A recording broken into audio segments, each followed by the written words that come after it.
Well, Sky News is taking politics out to you, the people, to see what you make of the big issues of the day. We've been talking about the right to disconnect today and this week. Well, today we're looking at King Charles and the right to privacy. We know he's been diagnosed with cancer, but hasn't announced what form of cancer that is. Our reporter Monique van der Hayden has been on the streets of Adelaide today. Mon, what have people made of whether the King has this right to privacy? Tom, it's safe to say that South Australians are feeling for the royal family at the moment. Many of the people that we spoke with today said that they can sympathise with what it's like to have a family member struggle with illness, especially something like cancer.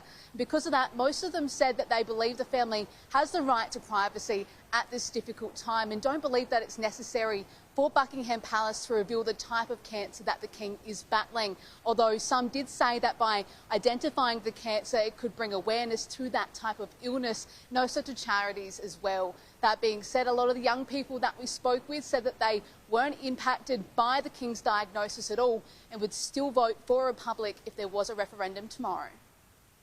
Oh, pretty sad about that. Yeah, I was pretty sad.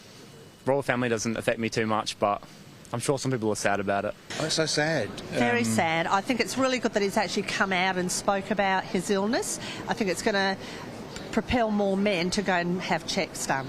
Well, I had a prostate check last week after what he did, strangely enough.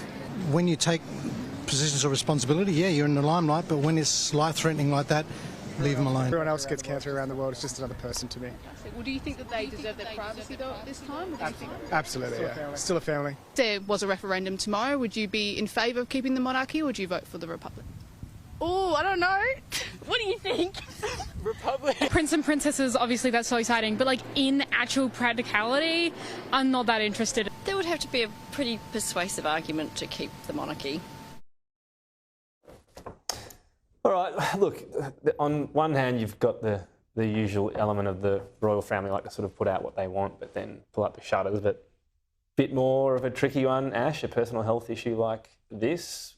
What do you make of the lack of detail? Look, a few weeks ago, the whole world was applauding, saying, well done to King Charles, raising awareness about his last health issue. This one is obviously next level and a bit different. I think the British press were getting very excited that they were getting this new level of transparency and openness. They'd been in the dark over Queen Elizabeth's own health and medical incidents over the years, so they thought they were entering a new era. But it looks like they are putting down the shutters and deciding that this one is just too private. He's a private person. Confronting your own mortality is difficult for anyone.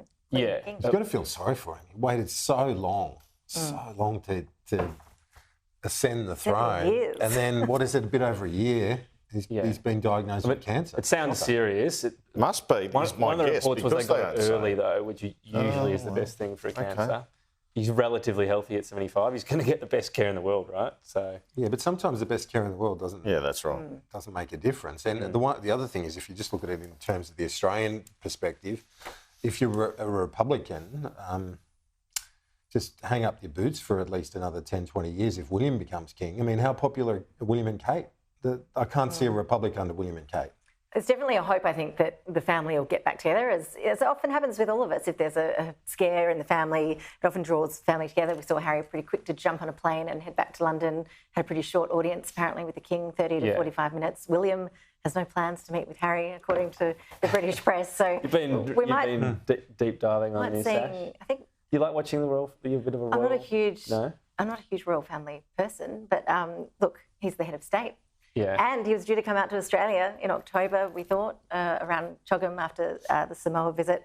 You'd think that's off if he's having chemotherapy and then has a low immune system. He's not going to be jumping on planes and shaking the hands of thousands of people anytime soon. I always think it was strange for the Republican movement to sort of talk around, oh, well, you won't do it until the Queen dies. But then you've got sympathy and outpouring and a change. Like, people either want the change or they don't. You don't really trigger it by waiting for a death, do you? Very popular grandchildren. Super. I mean, that's not just me plucking it out. They're very popular, William and Kate. Every second George, Charlotte's the youngest one.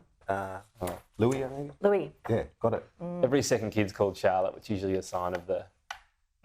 Every second girl, I should say. It was usually I wonder if there's a sign many of Louis popularity. out there now. I'm sure there are a few.